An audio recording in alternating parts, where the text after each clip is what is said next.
Hello ಎಲ್ಲ 10ನೇ ತರಗತಿ ವಿದ್ಯಾರ್ಥಿಯ ಮಕ್ಕಳಿಗೂ ನಮಸ್ಕಾರ. ನಾನು ನಿಮ್ಮ ಪ್ರೀತಿಯ ಕಾರ್ತಿಕ್ ನಾಗರಾಜು. ಪ್ರತಿ year 10th board exam 10th state board exam ನ 625 625 ಟೋಟಲ್ ಮಾರ್ಕ್ಸ್ ಆಗಿ ಬೋರ್ಡ್ ಎಕ್ಸಾಮ್ ನ ಕನ್ಸಿಡರ್ ಮಾಡ್ತಿದ್ರು.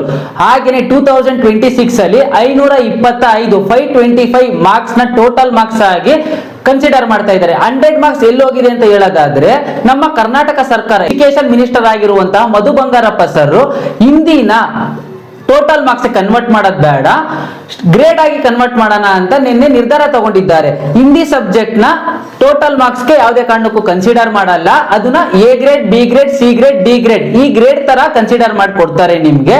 ಹಾಗೇನೆ ಇದೊಂದು ಮಕ್ಕಳಿಗೆ ಅಡ್ವಾಂಟೇಜ್ ಆಗ್ಬೋದು, ಹಾಗೆ ಡಿಸ್ಅಡ್ವಾಂಟೇಜ್ ಆಗ್ಬೋದು. ಯಾರ್ಯಾರಿಗೆ ಅಡ್ವಾಂಟೇಜ್ ಅಂತ ಹೇಳೋದಾದ್ರೆ, ಯಾರು ಎಕ್ಸಾಮ್ಗೆ ಹಿಂದಿ ಎಕ್ಸಾಮ್ ನ ಯಾರು ಕರೆಕ್ಟ್ ಆಗಿ ಪ್ರಿಪೇರ್ ಆಗಿರಲ್ವೋ ಅವ್ರಿಗೆಲ್ಲ ಇದು ಸಿಹಿ ಸುದ್ದಿನಿ ಅಂತಾನೆ ಹೇಳ್ಬೋದು.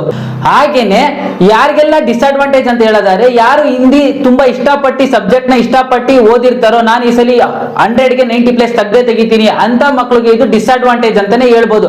ಅಡ್ವಾಂಟೇಜ್ ಆಗಿರ್ಲಿ, ಡಿಸ್ಅಡ್ವಾಂಟೇಜ್ ಆಗಿರ್ಲಿ, ನಮ್ಮ ಕರ್ನಾಟಕ ಸರ್ಕಾರ ಯಾವ್ದು ನಿರ್ಧಾರ ತಗೊಂಡಿದ್ದಾರೋ ಅದಕ್ಕೆ ನಾವು ತಲೆ ಬಾಗ್ಲೇಬೇಕು. ಹಾಗೇನೆ ನಮ್ಮ ಕರ್ನಾಟಕ ಸರ್ಕಾರಕ್ಕೆ ನಾನು ಒಂದು ಮನವಿ ಮಾಡ್ಕೋತಾ ಇದ್ದೀನಿ, ಏನೇ ನಿರ್ಧಾರ ನೀವು ತಗೊಂಡ್ರು 2 months ಆರ್ 1 month ಮುಂಚೆನೆ ನೀವು ಈ ನಿರ್ಧಾರ ತಗೊಂಡಿದ್ರೆ ತುಂಬಾ ಉತ್ತಮ ಅಂತಾನೆ ಹೇಳ್ಬೋದು.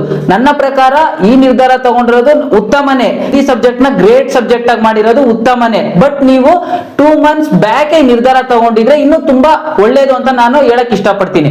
ಹಾಗೇನೆ ಇವತ್ತಿನ ಪ್ರಜಾವಾಣಿ ಪೇಪರ್ ಅಲ್ಲಿ 2025 ಅಲ್ಲಿ 1.48 ಲಕ್ಷ ಜನ ಹಿಂದಿ ಸಬ್ಜೆಕ್ಟ್ ಅಲ್ಲಿ ಅನುತ್ತೀರ್ಣರಾಗಿದ್ದಾರೆ ಅಂತ ಕೊಟ್ಟಿದ್ದಾರೆ. ಏನೇ ಆಗ್ಲಿ, ಕರ್ನಾಟಕ ಸರ್ಕಾರ ಈ ನಿರ್ಧಾರ ತಗೊಂಡಿದ್ದಾರೆ, ಅದಕ್ಕೆ ನಾವು ತಲೆ ಬಾಗೋಣ.